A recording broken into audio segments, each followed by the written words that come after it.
அஸ்ஸலாமு அலைக்கும். அனஸ் ரதியல்லாஹு அன்ஹு அவர்கள் கூறுகிறார்கள், நான் தான் அபூ தல்ஹா ரதியல்லாஹு அன்ஹு, அய்யூப் ரதியல்லாஹு அன்ஹு போன்ற தோழர்களுக்கு மதுவை ஊற்றி கொடுத்து கொண்டிருந்தேன்.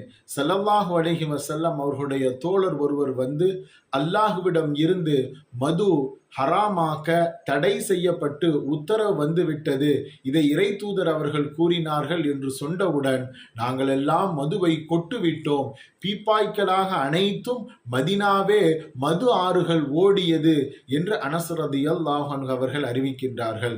அன்பர்களே, இறைவனிடம் இருந்தோ இறை தூதரிடம் இருந்தோ ஒரு உத்தரவு வருமேயானால் அந்த கட்டளைக்கு மாறு செய்வதோ அதை எதிர்த்து கேட்பதோ முஃமினான யாருக்கும் அது உரிமை கிடையாது. மாறு செய்தால் நிச்சயம் நாம் குற்றம் பிடிக்கப்படுவோம்.